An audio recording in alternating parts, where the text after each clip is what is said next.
How many more cameras we have coming? They were just going to do the best they There can. weren't any more downstairs. There weren't any more? Is everybody good? So you're going to give them a round of applause.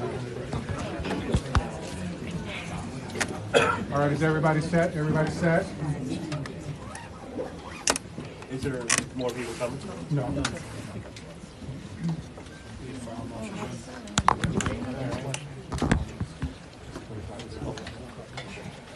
All right, good afternoon. Thank you all for coming out to our press conference. Special Agent Sack will open up, and then we'll follow the run of show, and then we'll take 1 or 2 questions afterwards. Good afternoon, everyone. My name is Alethea Duncan. I'm the Assistant Special Agent in charge here in FBI New Orleans. Thank you for being here today and for your patience. First, I want to acknowledge the victims of today's horrific attack. The FBI and our partners are working diligently to investigate and find answers on behalf of the victims, the citizens and residents of Louisiana, and everyone visiting the city. I'm going to provide you some facts and information about what we do know. I know that all of you will have questions, and we will try to provide some answers. But this is an ongoing investigation that's rapidly evolving. So there are some questions I will be unable to answer at this time. The FBI is the lead investigative agency, and we're investigating this as an attack of terrorism along with our partners. Today at approximately 3:15 a.m. Central Standard Time, an individual drove a pickup truck into a crowd on Bourbon Street in New Orleans, killing at least 10 individuals and injuring dozens more. After hitting the crowd, he exited the vehicle and fired upon local law enforcement. Law enforcement returned fire and the subject was pronounced deceased at the scene. 2 law enforcement officers were injured and transported to local hospitals. The subject has been identified as 42-year-old Samsoud Dim Jabbar, a U.S.-born citizen from Texas. He was driving a Ford pickup truck, which appears to be rented, and we are working to confirm how the subject came in possession of this vehicle.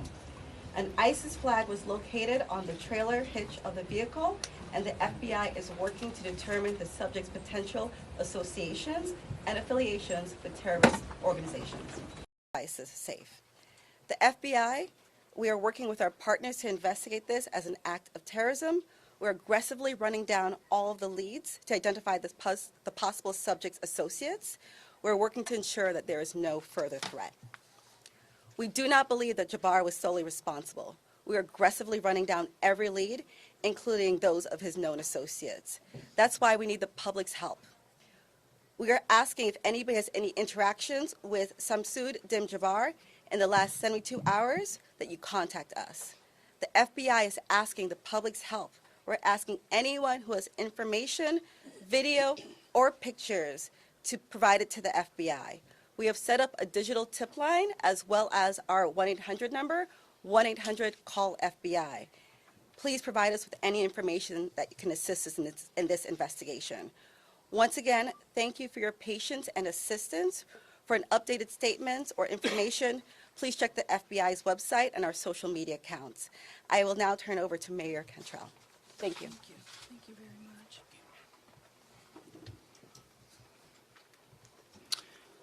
Thank you, Agent Duncan, for your leadership and the full support of the FBI.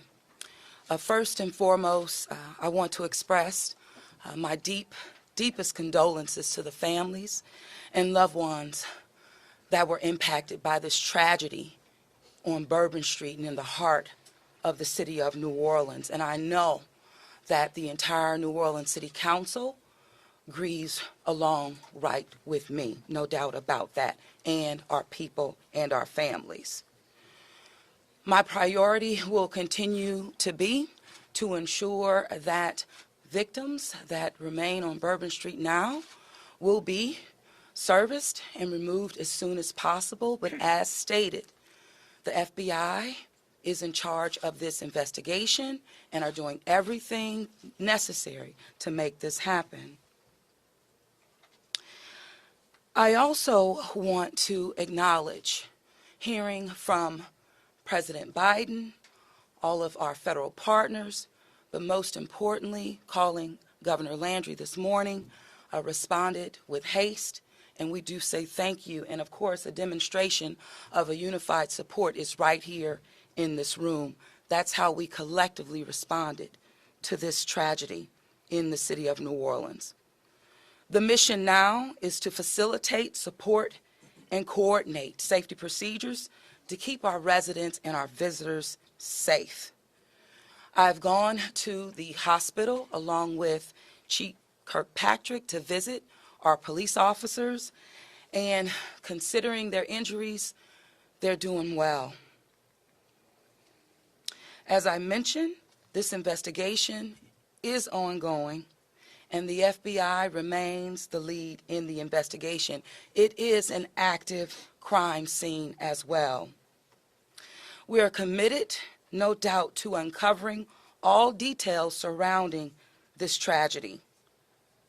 And we're taking every necessary step to put even more safety procedures in place, especially given the nature ongoing, and the FBI remains the lead in the investigation.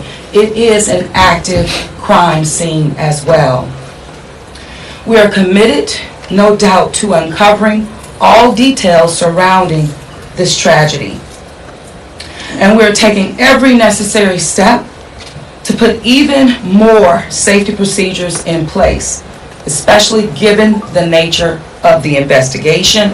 I'm going to ask people to do not go around our secured area if there is no essential need to do so. It matters, and again, it is an active crime scene. I also want you all to know that the Greater New Orleans Foundation just thank our citizens for your heartfelt prayers. New Orleans is a world-class city, and I can say that I've heard from world leaders all this morning and up until now, in addition to my brother and sister mayors across this country. They're calling, they're responding, and they're standing with the city of New Orleans. And what they always say and want me to reiterate, they understand the resilience of this community. And we're strong in that regard. And I will say second to none. So with that, I'm going to turn it over to our governor. And as I mentioned, who has not wavered any in leaning in, providing the necessary support, and standing right here with me, and I say thank you, Governor. And I know the First Lady is standing with us as well. Thank you, Madam Mayor. Thank you.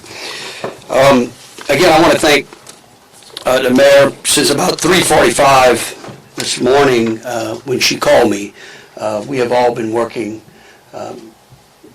just around the clock to both secure the city and to solve this act. You know, again, I want to reiterate that our prayers go out with all of those who have been affected by this tragedy. I want to thank our law enforcement officers. I want to thank our medical personnel. I want to thank our first responders. And most importantly, I want to thank the two New Orleans police officers who not only laid their life on the line, but were able to eliminate the threat this morning. Let me say, we have made public safety a state priority from day one. And I think that if you look around me today, right now, and you look at the people who are standing around, that is their commitment as well. We intend to be transparent in assessing any defects that may have existed in the system so that we can address it. It's the only way to ensure that any mistakes that were made are corrected. Specifically, we have been trying and working very diligently to address security concerns in preparation for the Super Bowl since October. And it's interesting because, ironically, in preparation for the Super Bowl, I had intended to issue an emergency declaration tomorrow so that we could bring all of our federal, state, and local agencies to bear in preparation for the Super Bowl and Mardi Gras. But because of the events today, I have amended that emergency declaration and issued it today. So again, that declaration will allow our federal, state, and local partners to bring all of the resources necessary to get this city safe.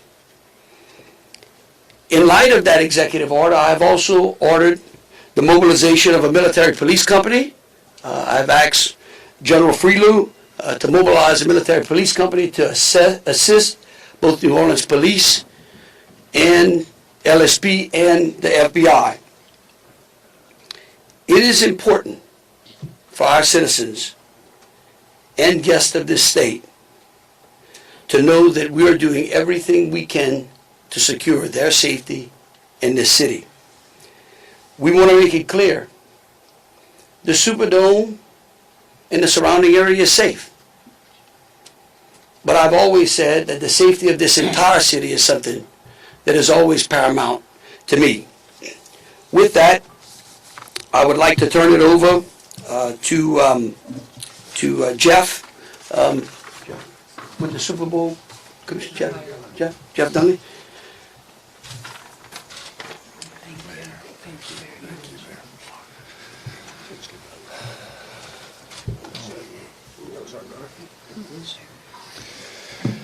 Good afternoon. Obviously, we wish we weren't here for this reason today.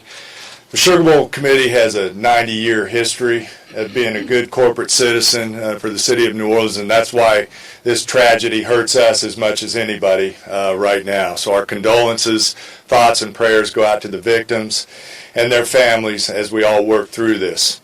Of course, anytime we have a major event in the city of New Orleans, public safety is paramount, and we have full faith and confidence in the governor and the mayor and all the assets, the federal, state, and local resources that they've applied to this event so that we can ultimately bring those responsible to justice and carry on with the major events that we have in front of us.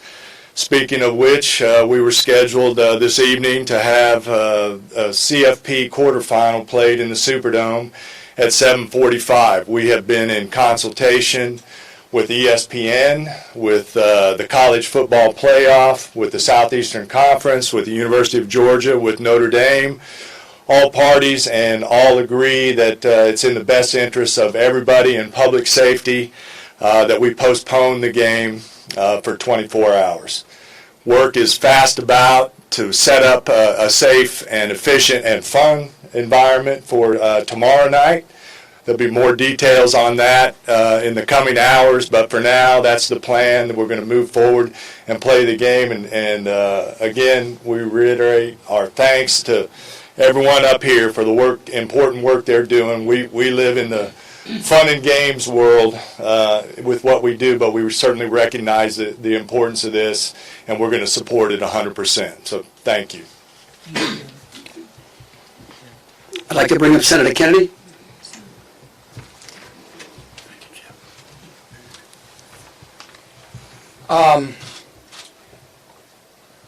I wish I understood better why bad things happen to good people. If I make it to heaven, I'm going to ask. For those people who don't believe in objective evil, all you have to do is look at what happened in our city early this morning. I am,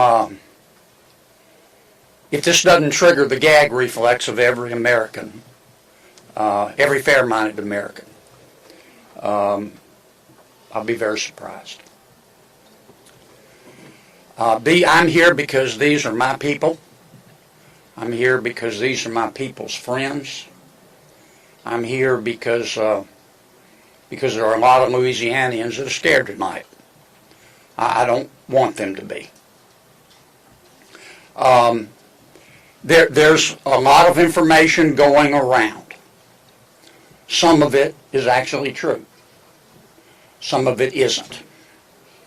The federal government is now in charge of this investigation. By that I mean the White House, the FBI, the Department of Homeland Security, and the Department of Justice. I have not talked to the FBI. Maybe they've talked to my staff. I don't know. I did talk to the Secretary of Homeland Security a little while ago.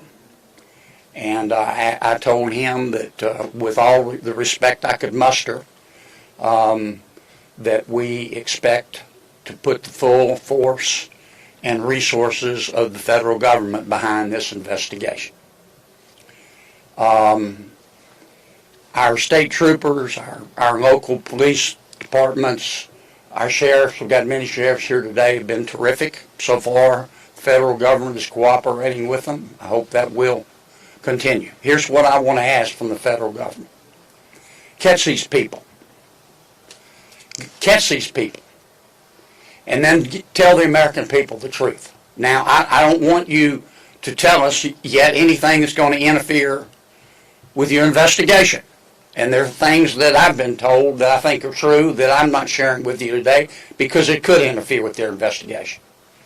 But after we get to the bottom of this, they need to tell the American people the truth. And the people of New Orleans the truth. And the people of America the truth. I think the mayor and the governor are very wise to postpone this ball game for 24 hours.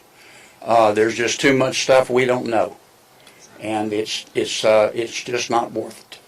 But I guess my final point is, I will promise you this: I will, when it is appropriate and this investigation is complete, you will find out what happened and who was responsible, or I will raise fresh hell, and I will chase those in the federal government who are responsible for telling us what happened, like they stole Christmas.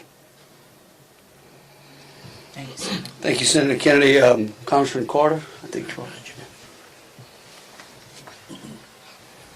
Thank you, Governor. Thank you, Mayor. Thank you, Senator Kennedy. Thank you to all of our law enforcement agents for doing a yeoman's job, for stepping up at a time when we needed you most, for employing the resources of all of our partners. This is all hands on deck. From the White House all the way down. I've been in communication with the White House since early this morning. Secretary Mayorkas, leaders in all of our federal, local, and state agencies. The President has made it very clear that he intends to bring every resource to bear to not only tell the truth, but to provide the resources to bring these cowards to justice. I want to personally thank the men and women in uniform who put their lives on the line to protect our citizens and our visitors. To our mayor and our governor for acting expeditiously and bringing us all together. To our sheriffs from the surrounding areas who have been Johnny on the spot, recognizing that if it happens in New Orleans, it can happen anywhere. We don't have the luxury of being myopic. In this community, we work together. We don't point fingers. We don't blame. We go after the bad guys. Let it be clear that the full faith and credit of the United States and every agency therein is on the ground, working. And for those who may have played a role in this horrific act of cowardice, we will find you. We will bring you to justice. New Orleans is a place that heralds its ability to protect its citizens, that heralds its ability to manage major events. Super Bowl, Sugar Bowls, Mardi Gras, Jazz Fest, Essence Festival. You name it, no one does it better than law enforcement in New Orleans and in the surrounding area. Kudos to those two officers who've been wounded. Our hearts go out to those who lost loved ones. Our hearts go out to those who are wounded and on the mend in the hospital. Citizens, now is the time to stay calm, to be vigilant. This is not a time to come out to sightsee. Listen to your federal, local, state officials. Be vigilant. If you saw something, say something. If you know something, tell someone. There are tip lines, there's information available. Please, all hands on deck. Rest assured that the decision that was made to postpone the game was not done lightly. It was done with one single thing in mind: public safety. Making sure that the citizens and visitors of this great city, not only for this event, but for every event you come to in Louisiana, that you will be safe. And we will use every resource possible, as the governor has said, as the mayor has said, and every law enforcement agent here has said. Our energy, our commitment will be to make sure that you are safe now and for every event in the future. God bless you, and let's stay strong. Thank you, Congressman. Attorney General.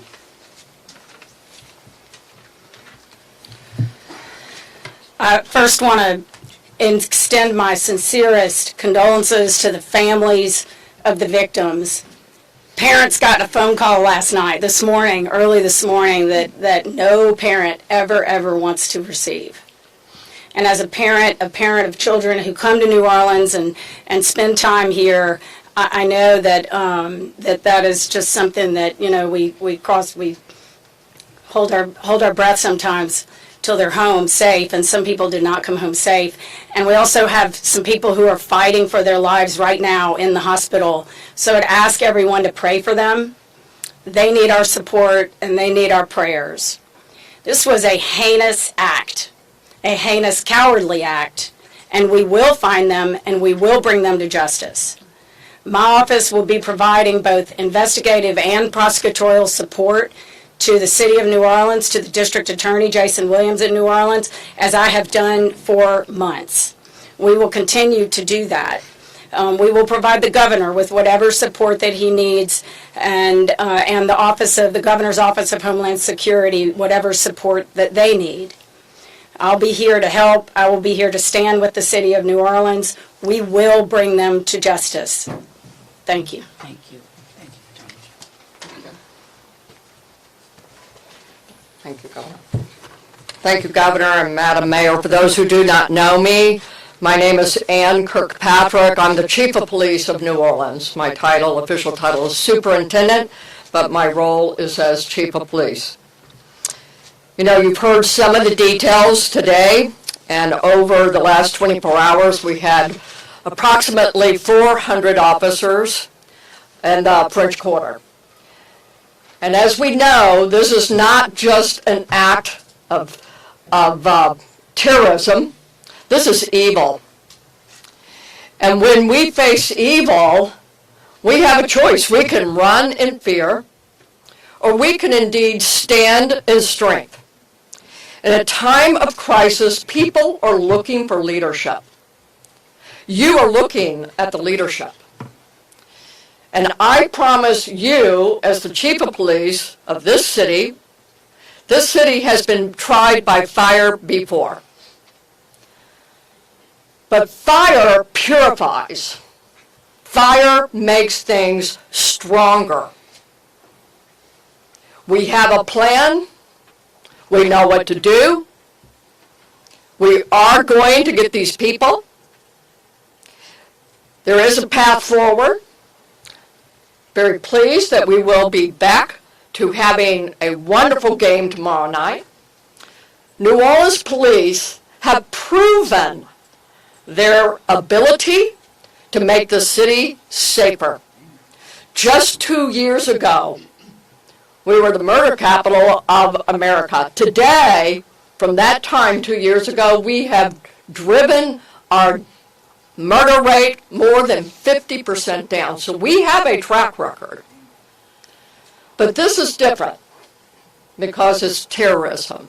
Now I want to thank all of our law enforcement partners. You're fabulous, and we appreciate the partnership. But last night, 3 of our officers engaged this terrorist who shot at them. 3 of the officers returned fire. Those officers did not run in fear. I liked what the mayor said this morning. New Orleans police and all law enforcement is built. We are built for dealing with evil, with things that would cause others to be in fear, but instead our officers, and last night NOPD in particular, stood strong. They did not run. They did kill the terrorist. We have 2 officers indeed who received gunfire. They will be okay, and we have personally gone to see them. But this is leadership for you, and I promise, as the Chief of Police of this fantastic city, that I will be strong and firm and fearless. Thank you. Thank you. In wrapping it up, I want to just close with a couple of things. I want to thank Senator Kennedy and Congressman Carter.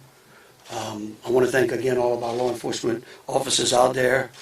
I want the families of the victims to know that I will be issuing an executive order that tomorrow, when Notre Dame plays Georgia, every flag of every state building in this state is going to be at half-mast. In remembrance of them, but remembering something else. That fear in this state is a liar. And these folks right here are going to make sure that justice is served. And for the citizens out there that were thinking, well, man, do I really want to go to the Sugar Bowl tomorrow? I'll tell you one thing, your governor's going to be there. That is proof, believe you me, that that facility in this city is safer today than it was yesterday. And as we come to additional events in this city, I know in speaking with Senator Kennedy and Congressman Carter, and FBI acting director, and the incoming administration, that they are going to ensure that this city has the resources necessary to protect our citizens and our guests. And so with that, we'll take some questions. All right, if you could, we'll start over here with CBS. Katie, we'll work our way across the room. If I miss you, just give me a holler. I may not see you. Go ahead, Katie. Thank you, sir. Katie Weiss with CBS News. I mean, I think this has been a really tough day for a lot of people, but at this point, we're hearing that the death toll, according to some FBI sources, has gone up to 15. Is this true? Who wants to answer that? Yeah. I can speak for it. You- Because unless you have a final number. We do not have a final number. We know that we have confirmed 10, but we did have people who had been transported who were in critical condition. And so I do not know that, but I can confirm 10. And one quick follow-up question, if I may. We know that there have been some local records in Texas about a misdemeanor background on this suspect. Any signs or warnings ahead of time about this person or their plans for what happened this morning? Because that is the investigation part, I will give the FBI. At this time, we cannot go into details about the subject's history. What I can tell you, the person was an Army veteran. We believe he was honorary discharged, but we're working through this process, figuring out all this information. The goal with the FBI is providing you with the most accurate and complete information. So once that information is confirmed, we'll make sure we push that out. Thank you. Ariel. At this time, do you know exactly, as far as the victims, how many are from here in Louisiana versus out of state, and their ages maybe? At this time, I can't go into details about all the victims. We want to make sure that first that the family is notified appropriately before we put any information out there. So once the families are all notified, then we'll go ahead and release a statement to everyone.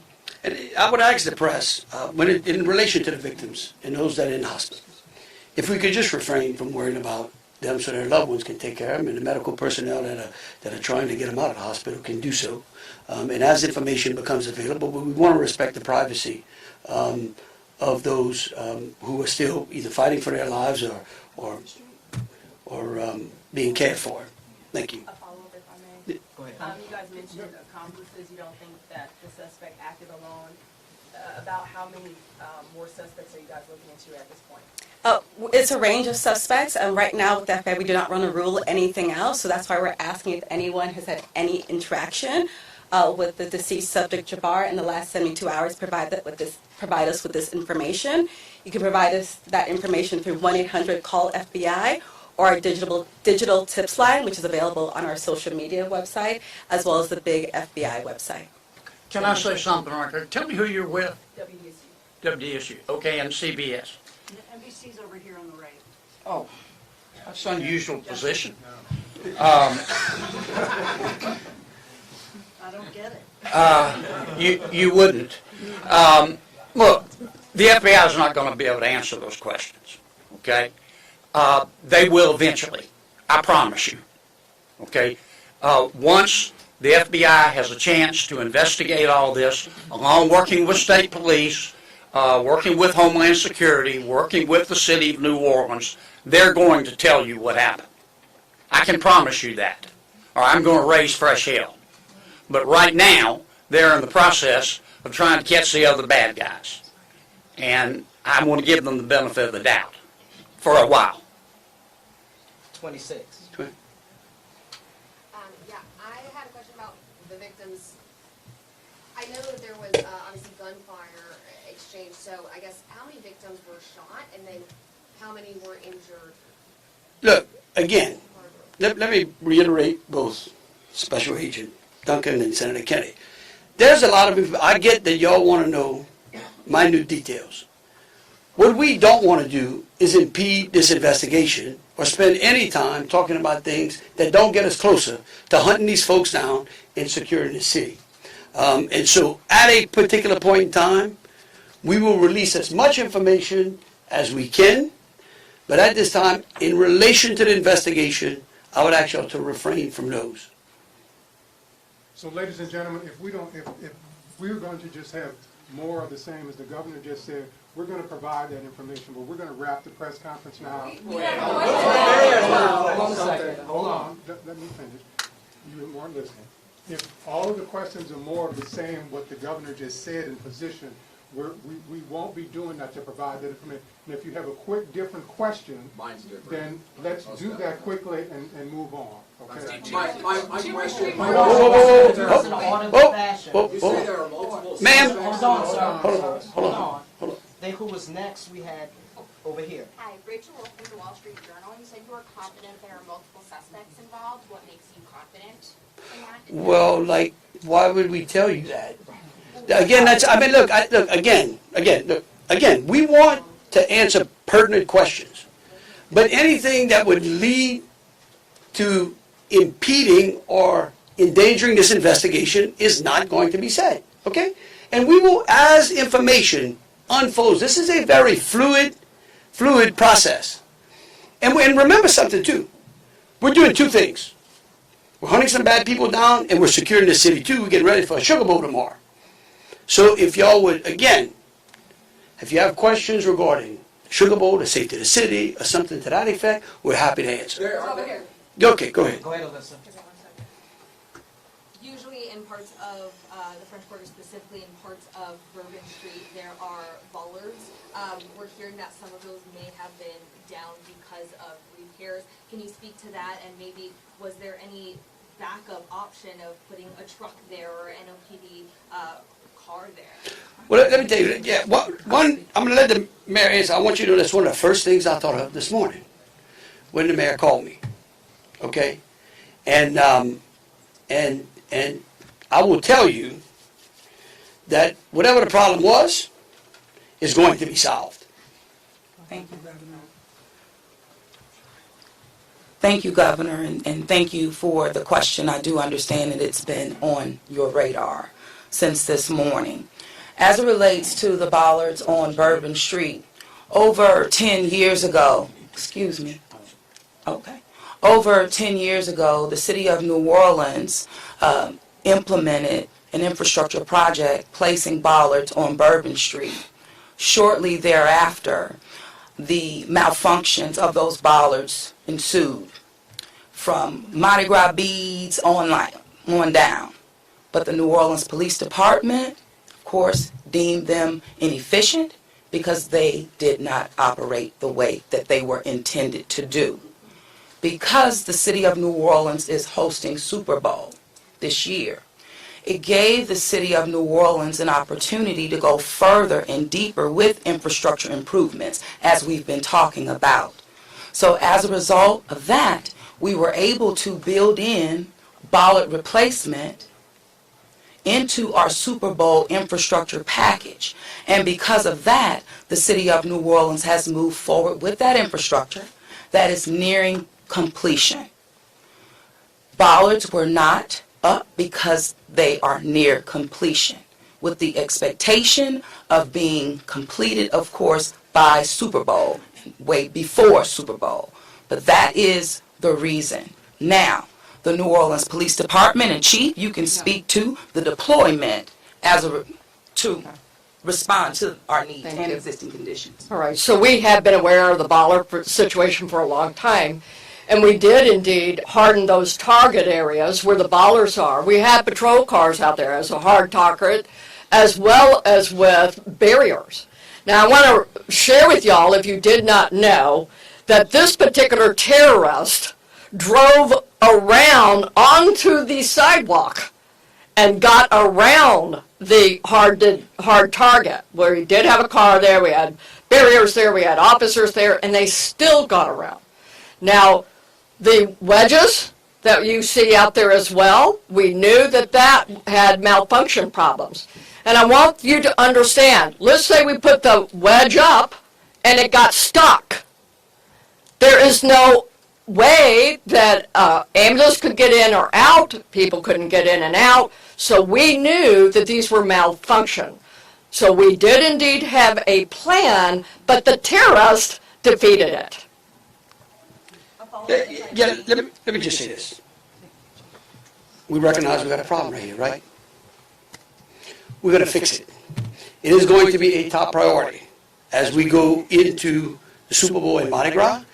And the solution that we're going to come up with is going to be a permanent one. It's going to be placed into the standard operating procedure of having major events and securing that quarter. A follow-up, if I may, obviously, Sugar Bowl postponed until tomorrow, but I'm sure after that game, a lot of people are going to want to celebrate. Are there plans to keep Bourbon Street closed? What does that look like? So right now, Bourbon Street is an active crime scene. And the FBI is in charge of it. When they clear it, and it does not become an active crime scene anymore, we're going to open it up. Potentially. Potentially. Fox 8. Can we ask about this military police presence that you want to call it? Is this a private security like Blackwater? Also, would that be a first that a private security firm is mobilized to supplement local and state law enforcement? No. We're not. This is our National Guard. These are our citizens that we bring in. It's a military police company that we recognize we need some more resources. We need some more boots on the ground because, again, what we're doing now is twofold. We've got an active investigation and we've got enhanced security. Before this event, we were just enhancing and working on security. So we brought some additional resources.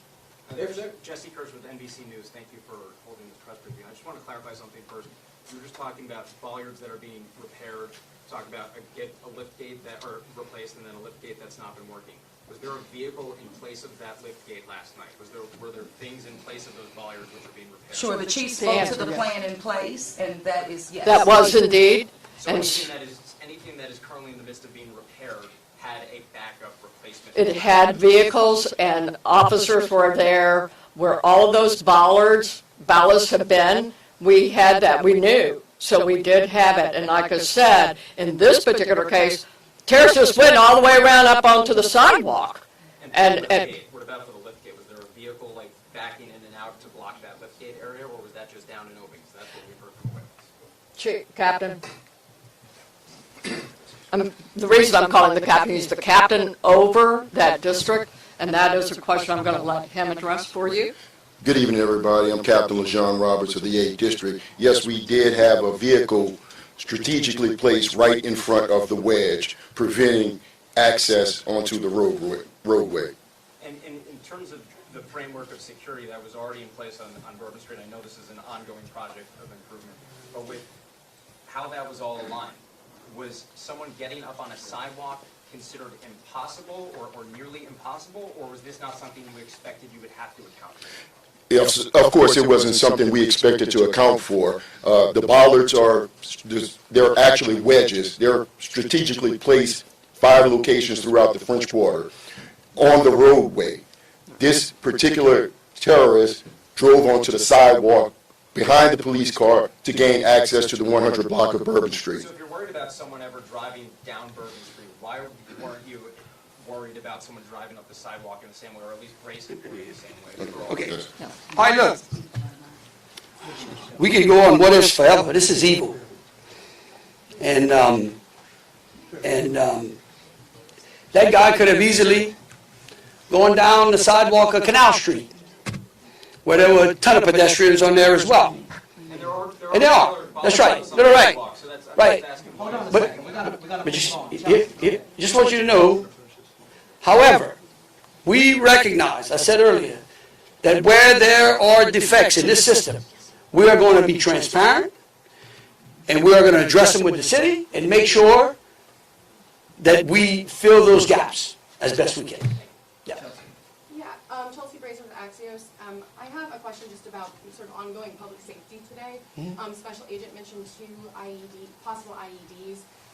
Were those in the same location? Should residents in the French Quarter or elsewhere be concerned about potential other situations?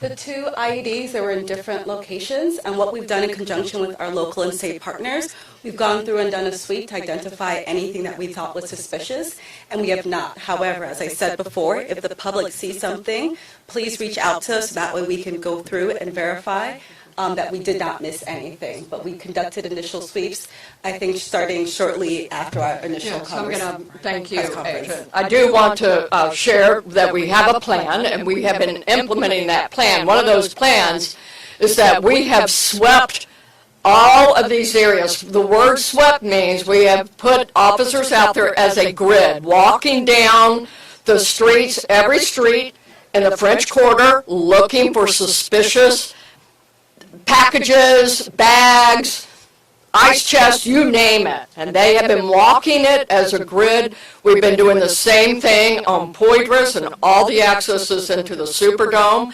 Part of the safety plan is we have bomb dogs out there sweeping the Superdome and all the exterior area, and we're locking that down. That will be locked down through the game tomorrow. So that's a part of that safety plan, and we've already been implementing it. Okay, thank you all for Yep. coming out. Question back here for the governor on the MTs. How many MTs will be deployed to New Orleans? Right now, there's I think it's a General Friedel 100. 100, and, yeah. All right, thank you all so much. Thank you. What gives you the confidence tomorrow night it'll be safe? Right. I'm going to be there. Me too. You're all saying thank you for conserving. Yeah, we're going to be there.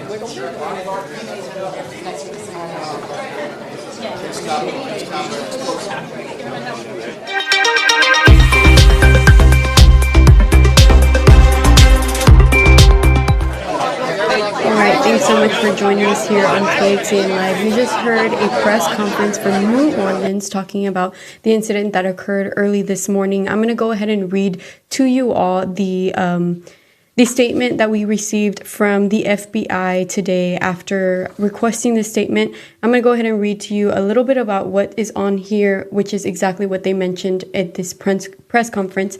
Today at approximately 3:15 a.m., an individual drove a pickup truck into a crowd of people on Bourbon Street in New Orleans, killing at least 10 and injuring dozens of others. After hitting the crowd, he exited the vehicle and fired upon local law enforcement. Law enforcement returned fire and the subject was pronounced deceased at the scene.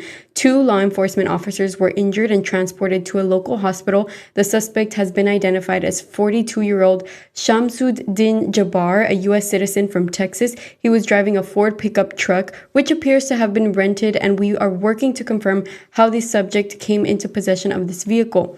The FBI says an ISIS flag was located in the vehicle, and the FBI is working to determine the subject's potential associations and affiliations with terrorist organizations.